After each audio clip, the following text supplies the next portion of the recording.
Hi there. It's been a while and I am so happy to be back. And thank you all for all your messages. And oh my God, on my birthday, the birthday wishes, I was so touched to receive everything. So I think it's been a month since I've done a Facebook Live. And I really thank you for your patience. And I am so happy to be back and so happy to be talking to you. I have read so many of your comments, and I wanted to share with you my new friend. This is Wayne the Scurvy Elephant. Somebody gifted him to me on my birthday when I was in Bristol. It came in a beautiful gift basket that was a beautiful gentleman by the name of Chris, and it was a message that he felt he got from Wayne, and he actually bought the scurvy elephant. So thank you, Chris. So today I wanted to address a subject which I've seen people, or I have received a question like over and over again. And the question is, people who say to me that I have a friend or I know someone or a relative or somebody who is extremely positive, they think positive all the time, and yet they got cancer. Or they'll say, like, my friend or relative or whoever is going through cancer and they're thinking positive all the time, but it's not working.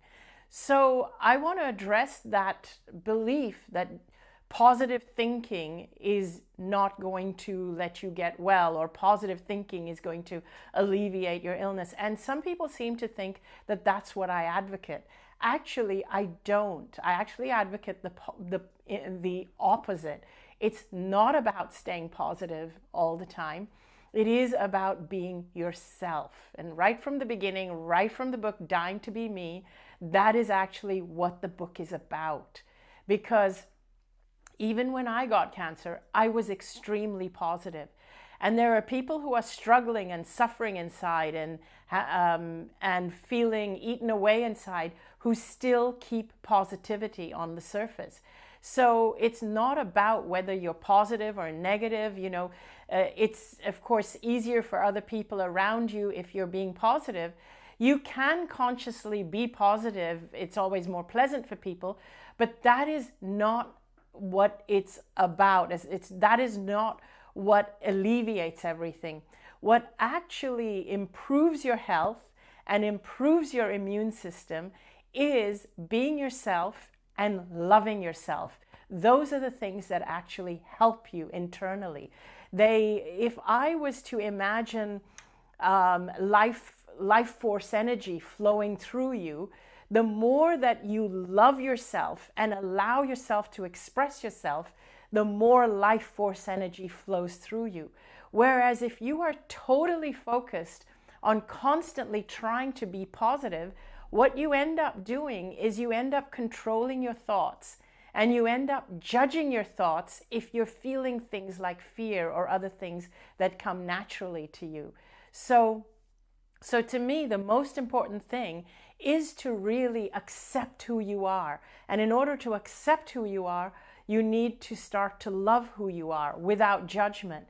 And once you accept and love who you are, and you allow yourself to be who you are, and you allow life force energy to flow through you, you can then start to identify like what of your actions or thoughts are working for you, what is getting a negative reaction, and you can adjust accordingly. So it's not about when I say it's not about being positive, it doesn't mean you go around being negative either. It doesn't mean you go around being annoying either. But it really is about allowing yourself to be who you are, and allowing your life force energy to flow through you, and loving who you are. Now, I know that the next question will be, so how do I do that? How do I love who I am? How do I love myself? So here is a few tips on how to love yourself. The people who find it hardest to love themselves are usually people who end up being people pleasers and doormats. And so if that's you, and usually when someone is unable to love themselves, you end up trying to win everyone else's approval, because you need their approval because you don't love yourself. And that's how you need everybody to like you, and so you end up being a doormat or a people pleaser. So the first thing I would say in learning to love yourself is in recognizing that you are constantly trying to please other people and you're doing things that are not you just to get other people's approval. You're saying yes to things that you would rather say no to because you don't want to disappoint other people. You want their approval because you don't have your own approval. So the first thing to do is to recognize that and then start to learn to say no. Start to identify what are the things that I'm doing that are not mine? What are the things I'm doing because I'm afraid to disappoint other people? And gradually learn to say no and to be honest. It's really important for you to understand that you need to be honest with yourself about this, and also be honest with the people whom you have been saying yes to when you feel like saying no. Because if you imagine that everybody who's done good stuff for you, just imagine everybody who's said yes to you when actually they wanted to say no, and people who are feeling they're doing it because they're afraid to say no. Can you imagine if people are doing that to you, how you would feel if you found that out? Or can you imagine that every nice thing that's been done for you, which you have assumed has been done out of love, and you later find out, no, it's been done out of obligation or done out of a fear that people have of saying no? You would feel awful if you found that out, that other people were doing things for you out of obligation or out of fear of saying no. You would rather they were honest. And so you need to actually offer the same to other people, because it's almost like undermining them or undermining the way that they would respond to you saying no. It's like you don't trust them enough, or you don't believe they love you enough to want for you what you want for yourself. So you need to allow other people to get to know you for who you are. And so by doing that, and the way to do that is to actually be unafraid to be who you are and be unafraid to say no. So that's number one. Number one is that be unafraid to say no and stop doing things that are not you. The number two thing to do to learn to love yourself is to learn to receive. So people who don't love themselves very commonly are good at giving. They're giving and giving of themselves, but they never learn to receive. They're terrible at receiving. In fact, the minute that you receive something, and this is not a judgment from me to you, because this is who I was. This is the person I was. So the minute that we receive something, we immediately feel obligated to return the favor. And we're immediately feeling, oh my God, I don't deserve this. And this is because we don't feel deserving and worthy. So we immediately feel, what can I do to return the favor? What can I do back for them? And so my suggestion to you is that when you receive something, accept it as a gift. Enjoy it. Allow yourself to enjoy it and accept it, and know that you are deserving and worthy of it. That's what loving yourself is. It's about knowing you're deserving and worthy. It's about knowing that the reason the person is giving you the gift is because at some level they have already received something from you. And so from their heart, they may be repaying you. And you may not be aware of what you're doing, but in their way, they're repaying you. So accept it. And then organically or naturally, you will get an opportunity to give them something spontaneously where it's not contrived. It's not about you repaying a favor. Gifts should be something that is very organic and natural and comes from the heart. It's not about repaying people, because repaying people is not love. Repaying people is seeking approval. Repaying people is conditional. It's not unconditional. So if it is true love, if it is truly unconditional, then giving people the gift, whether it's a gift of yourself, your love, whatever, it is unconditional, and it should be completely spontaneous and organic and not contrived. So when someone gives you a gift, receive it and learn to receive. Be aware if you are not good at receiving, and be aware that you need to open your receiving channels. Also, when you open your receiving channels, you allow energy to flow through you. You allow abundance to flow through you because you allow it to come and you allow yourself to give to other people. So that's number 2, is receiving. That's really important, and when it comes to learning to love yourself. And number 3, the final one, which is also an act that you need to learn if you want to love yourself, is always make time to recharge your batteries. And recharging your batteries means doing things that energize you, doing things that increase your life force energy. And it could be anything like walking in nature, going out for a meal with friends who make you laugh and having a good time. It could be watching a movie that you've been meaning to watch, or sitting down and reading a book, or soaking in a hot tub, or meditating. It could be anything that recharges your batteries. You have to schedule doing that regularly because your life force energy needs to be recharged. If you think of yourself like a device, like a smartphone, when your smartphone is running really low on battery, when that little meter at the top corner, that little icon, when it starts to go red, most people I know, they start to freak out. They're like, oh my God, I got to charge my phone. And they freak out if they can't find a charger or a plug socket nearby. But whereas when it's our bodies, we never bother to charge them. Even when we are in our reserves, even when we are at low energy, we're still there to serve people. When you're a doormat and a people pleaser, you still put yourself last. You have to stop doing that. You have to make time to recharge your batteries. You have to make time to actually actually know that you're important enough, and make time to do things that increase your life force energy. So to go full circle back to the original, my original point and the original question of people saying, I have friends who are positive and they still succumbed and they still reached the end of their life, or they passed away from cancer. So again, number 1, crossing over, reaching the end of your life and crossing over is not losing a battle. It's not something negative, because it is beautiful on the other side. When it's our time, we do cross over. They didn't lose the battle if they crossed over. Maybe they won the battle. Maybe they're meant to be there. So that's number 1. They didn't lose the battle. Number 2 is that it's when people say that, oh, and they were so positive. It's not about being positive. It's about recharging your batteries. It's about loving who you are. It's about allowing yourself to shine your light and be everything you are. And by doing that, even when you have fearful thoughts, you have to allow those thoughts. Don't suppress them. Don't judge them.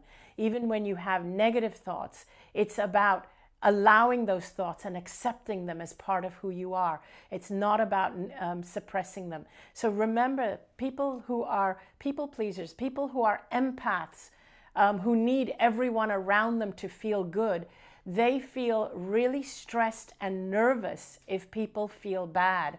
And so they go out of their way to be positive. So being positive all the time may even be draining your batteries. But if you allow yourself to be who you are, if you love yourself, if you express yourself authentically, you could get to a place where positivity is just what emanates from you. It comes from you organically and naturally. And because you know that when you need to charge your batteries, that you will go and charge your batteries, so that you feel uplifted and positive, and then you uplift everyone else in the room just by your presence, because your energy is charged and positive. So that's what I wanted to share with you, so that you're aware that it's not about just positive thoughts. It's much more than that. It's about loving yourself, being who you are, and shining your light. So before I go into questions, and actually I have a room full of people here who I'm going to introduce you to in a couple of minutes. And I just want to read out a couple of comments, the beautiful comments here. There's Carol, who says, so true. Someone else, I just saw a post whiz by, who says, I so needed to hear this. Thank you for that. So yeah, thank you for your beautiful comments. And really, it's been a month, and I have to say I really miss all of you guys. Um, so I just want somebody posted in the post section of my Facebook page, they posted a beautiful question which actually resonated with me.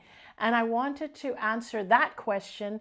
And then I wanted to get into this whole group of people that are with me in the room. And by the way, somebody gifted me this beautiful little cup, this mini tiny teacup. And so today I'm having my tea from this. So thank you.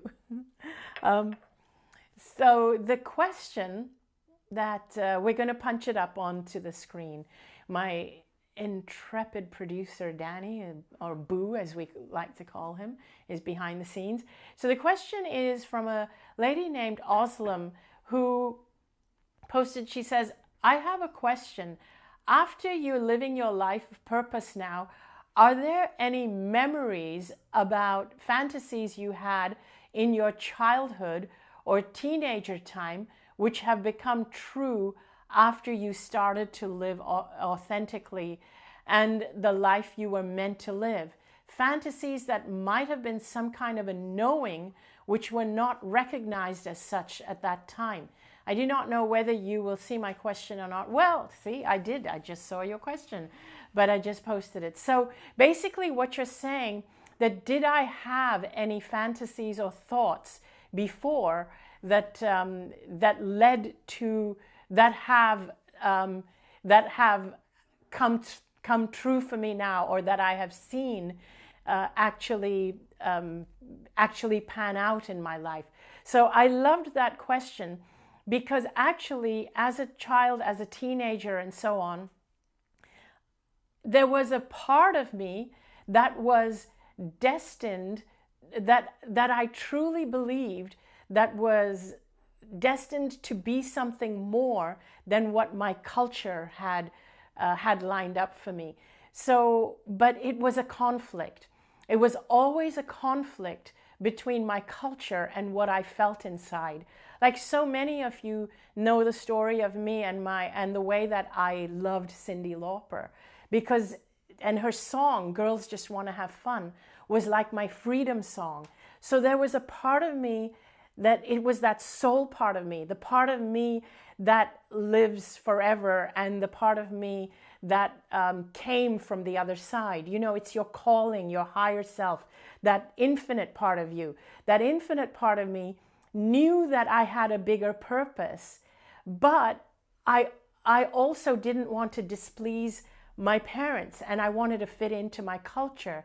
And those two things were in conflict with each other.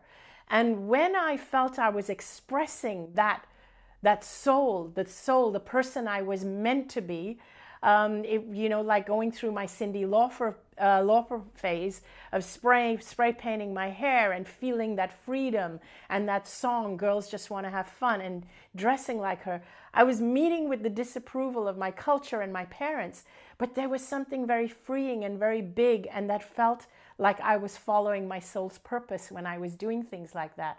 When I was expected to have an arranged marriage, now remember, in my culture, women were seen as people who had to serve men. In other words, a woman's worth was, a woman was valued by how valuable she was to the men in her life. A woman's worth depended on how she served the women in her life. And there was a part of me that couldn't believe that, even though my culture believed it and my culture tried to ingrain it in me. There was a part of me that knew that my soul was not meant to hide behind somebody's shadow. And this is why I was always running into roadblocks. This is why, even though I agreed to the arranged marriage because I wanted to please my parents, I wanted to do right by everyone, I didn't want to hurt anyone, at the same time, my soul couldn't go through with it.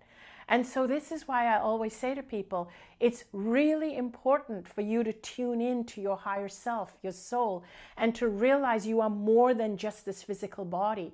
We are so much more, and you have to tune into that and listen to that. And that part of me knew, it knew. Even though I didn't know how my life would pan out. I couldn't have imagined what it is today.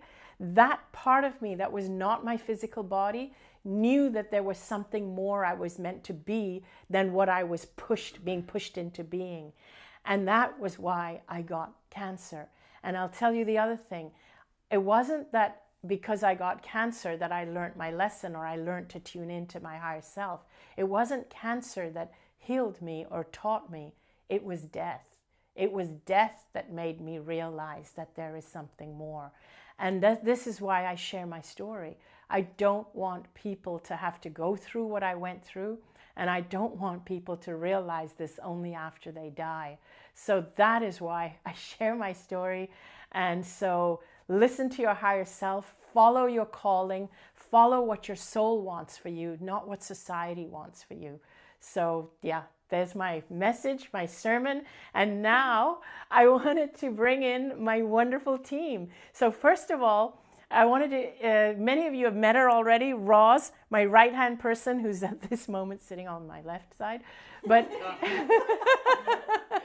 and I told Roz, so I've seen Roz in this blouse before, and I told her to wear it today so that she'll blend in with my wall. Yes. Welcome, Roz. Thank you. Thanks Hi, everybody. So Roz has come in from Las Vegas. Here from Las Vegas. I'm so glad you're here. You're nervous, aren't you? A little bit. Yeah. And then and Milena's here. Milena, come on in. And look who Milena's brought. She's brought Freddie the unicorn. Yes, Milena. Hi, everyone.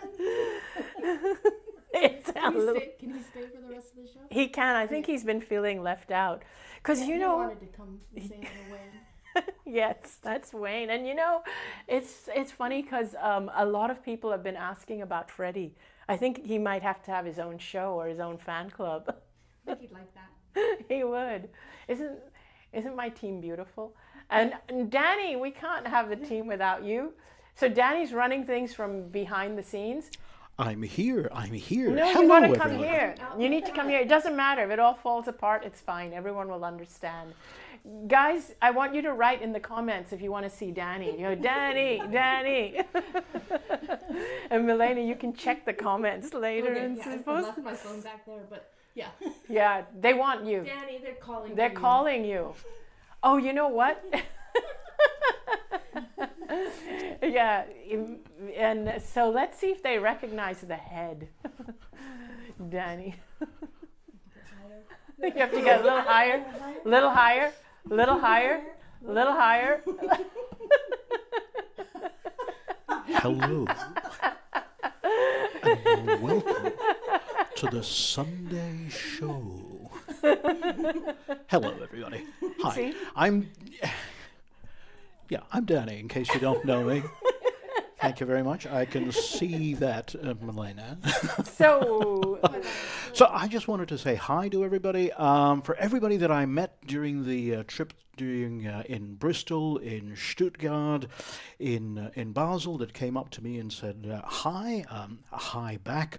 For those of you that insist that I come onto the show, I told you I'll be back. But now it's time for me to go. no, you don't need to go. So last night I was at a book signing. Dr. Sue Morter, she just launched her book and I was at her book signing. And somebody actually came up to me and said, I watch your shows and my favorite one was the one with Danny. I just love him. She was a huge fan of yours. She said you have so much charisma and she just loves you. I think she's just referring to my luscious locks here. She is. And your Absolutely. shining personality. It's my shining personality. It's my piercing blue eyes. Yes. No? I see. Okay, all right. And Roz, you're supposed to pipe in and say, yes, it's your piercing your blue wonderful eyes. Personality. And, Yes, and your piercing blue eyes. and my Yeah. piercing blue eyes, exactly, Yes. absolutely. Yes. he's colorblind, by the way. I'm not colorblind. That is a beautiful grey wall that you have behind you, right? And that is a beautiful grey blouse that you're wearing, Roz. Yes, a great house. People are going to think we're really weird. Yeah, I think they already know that about this show. I'm just wondering. Suddenly, Melena's behind the camera. She was here a second ago. I know she ran away. Yeah, I know. Anyway, And we should all, you guys should come in front of the camera too. Come Absolutely. on, Julie, Rob, come on. Okay, for And all of the Melena's doing a Danny. for She's all of the crawling. for all of those that Everybody's don't doing a Danny. know, You're just I'm here. actually going to I know, blow what the is wrong cover with here everybody? because everybody can hear me on this Everybody's microphone. crawling under the camera. Standing right Yeah. behind Anita is Roz's fantastic daughter, Julie. That's Julie, Roz's daughter. And over there, that's Rob, Melena's beau. What does Bo stand for? Yes. Isn't it? Eye candy, yes. That's I thought that was my job. it is. Eye candy. So I'm so grateful for you guys, and I'm just wondering if there's any way that we can hit a couple of questions. If anyone has access to the comments, that would be cool. But you know, today everybody's just crawling around the floor. It's true, I'm not kidding you guys. They're like just crawling like pets. All of them. I got the ringside seat. Yeah, we got the ringside seat. Yeah, we get to see them all because they're trying to get under the camera, so it's really funny. And in fact, I think he's hitting. Magdalena says, a big hello from Portsmouth, UK, from Polish fans. Yay! Hi, Magdalena. Lovely to hear from you. And maybe we can take one question and then we can let everyone go and enjoy their Sunday. How about that? Someone had asked, you know, what if you've been doing stuff for so long, saying yes when you want to say no for so long, and people just expect it. So how do you say no after they just expect it? You're supposed to say yes all the time, and you want to start saying no. How do you do that? Okay, so that's a great question. And in case anyone didn't hear it, it's how do you, if you've been saying yes instead of saying no for so long that people just start to expect it, and how do you start to say no after that? So what's actually happening there is that the people are starting to take you for granted. And I think it's really important to be loving and honest at the same time, and to actually bring the people together and let them know what it is that you're feeling or what you would rather do. So here's the thing. If you think in terms of if you were able to say no, what is it that, the reason you want to say no is because what you're doing is draining your energy. If you had more energy, what would you like to make time to do instead? So start to look into doing that. And then when you approach these people, you say, because they love you, you do it in a loving way. You tell them what you would like to make time to do in your life. Now, when people truly love you, they want you to do things that make you happy. They really do. If they only want you to do things that serve them, then that's not love. That's not unconditional love. So I really, no matter how long you've been doing those things for, it is important for you to sit down with them and talk to them, because what's happening right now is that you are building up resentment towards them because they're taking you for granted. You're doing something you don't want to do. You're building up resentment for them. Right now, it's actually not fair to them because you haven't given them a chance to prove to you that they would be okay with you saying no. Give them that chance to prove it to you. Present it to them in a loving way. And I am certain, and in more cases than we realize or than we give credit to, people actually support us and make it easy for us to do what we love to do. I have found that in my life, and most people I speak to, they find that if the people truly love them, they will support them. So if the people truly love you, they will support you in doing what you want to do that makes you happy.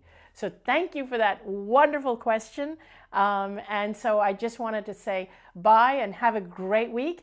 And I'm so happy you had a chance to meet my team. They're a great team. Without them, I can't do what I do. I wouldn't be able to do it.